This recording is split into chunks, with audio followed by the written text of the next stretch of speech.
पेडगाव येथे रौप्य महोत्सवी वर्षानिमित्त भव्य दिव्य श्री दत्त जयंती सोहळ्याचे आयोजन शनिवार दिनांक 14 डिसेंबर 2024 रोजी श्री दत्त जयंती उत्सव पेडगाव सेक्टर 33 खारघर नवी मुंबई येथे साजरा करण्यात येणार आहे।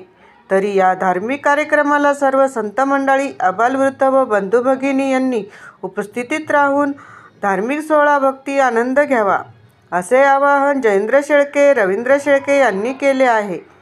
या सोहळ्यातील कार्यक्रम येणेप्रमाणे सकाळी 5 ते 6 काकड आरती, सकाळी 8 ते 9 अभिषेक व श्रींचे पूजन, सकाळी 10 ते सायंकाळ 4 वाजेपर्यंत विविध नामांकित भजन मंडळांचा भजन भक्ती लाभ होणार आहे। 6 वाजता दत्त जन्म कीर्तन, कीर्तनकार रायगड भूषण, हरिभक्त पारायण द्वारकानाथ महाराज देशमुख कर्जत। तरी या कार्यक्रमाला भाविकांनी मोठ्या संख्येने उपस्थित राहावे असे आवाहन जयेंद्र शेळके, रवींद्र शेळके, जगदीश शेळके यांनी केले आहे। अण्णासाहेब आहेर, आदर्श भारत माझा, पेडगाव। दिगंबरा दिगंबरा श्रीपाद श्री वल्लभ दिगंबरा दिगंबरा दिगंबरा श्रीपाद श्री वल्लभ दिगंबरा श्री गुरुदेव दत्त। सालाबादप्रमाणे यंदा श्री दत्त जयंती उद्या शनिवारी 14 तारखेला आहे।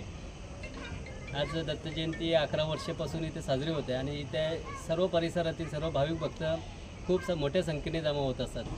राजकीय क्षेत्रातील नेते मंडळी, सामाजिक क्षेत्रातील सर्व भाविक भक्त येऊन इथे महाप्रसादाचा लाभ घेत असतात। जवळजवळ इथे 2 ते 3 हजार लोकांचा जेवणाचा प्रोग्राम असतो। महाप्रसाद तेवढ्या लोकांना वाटप होतो। देवाच्या कृपेने काही कमी पडत नाही आणि गावातली सर्वच ग्रामस्थ मंडळ गेल्या 1 आठवडाभरापासून इथे दिवसरात्र काम करायला काही ना काही काम करीत येत असतात। महिला मंडळसुद्धा येतात इथे आणि या पंचक्रोशीतील सेक्टर 27, 34, 35 एवढे मागील ग्रामपंचायत ओवे हद्दीतील जे ग्राम समष्ट गावं आहेत आणि पनवेल महानगरपालिकेतील संपूर्ण गावातली शहरातली लोक इथे दर्शनाला येत असतात। दत्त जयंतीच्या दिवसाची भक्तिभावमय रूपरेषा कशा प्रकारची आयोजित केलेली आहे? सकाळी पाटे काकडा असतो, त्याच्यानंतर सामुदायिक भजन असतात।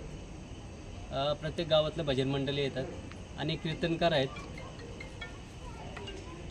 कीर्तनकार द्वारकानाथ महाराज कर्जत यांचा सुरसावे असं कीर्तन ठेवलेलं आहे। तरी इथे पंचक्रोशीतील सर्व समस्त ग्रामस्थांना आणि कीर्तनाचे जे श्रोते आहेत त्यांना एक विनंती आपल्या चॅनलच्या माध्यमातून करतो आहे की आपण श्रवण सुखाचा लाभ घेण्यासाठी, कीर्तनाचा लाभ घेण्यासाठी इथं उद्या 4 ते 6 या टायमिंगला उपस्थित राहून त्याचा लाभ घ्यावा आणि महाप्रसादाचा सुद्धा हे लाभ घ्यावा।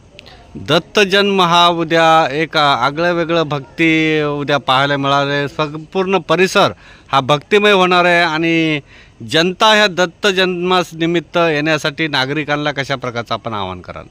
नागरिकांना एवढंच आवाहन करेन की इथे जे काय आमच्या पद्धतीने गेल्या 11 वर्षापासून दत्त जयंती गावात साजरी होते। सुरुवातीला हजारो लोकांचा भक्त असायचे, पण तो आता दरवर्षी वाढत चालला आहे। पण गेल्या वर्षी 3000 लोक भक्तिभाव इथे आले, जसं म्हणजे जेवणाच्या वरून वगैरे समजतो महाप्रसाद संपतोय तसं यंदा 3,500-4 हजार लोक येतील अशी एक अपेक्षा आणि लोक जेवढे येतील तेवढं चांगलं आहे आम्हाला सुद्धा।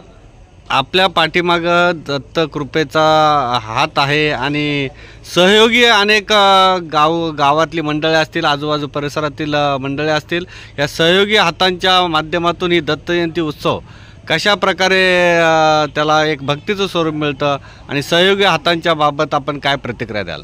इथे जसे आळंदी, पंढरपूरला जसं एक एकादशी निमित्त तो वातावरण एक भक्तिमय होऊन जातो, तसा पूर्ण वर्षभरातून जर उद्याच्या दत्त जयंतीचं जो वातावरण बघितलं तसंच होऊन जातो इथे, कारण असंख्य लोक इथे येऊन जातात भक्त। आता गेल्या 15 दिवसापासून सर्व आमच्या गावातील ग्रामस्थ आहेत ते प्रत्येकजण काय ना काम करायला इथे येत आहेत, इथे असं म्हणजे सांगायला येत असतं आणि ते चालूच आहे।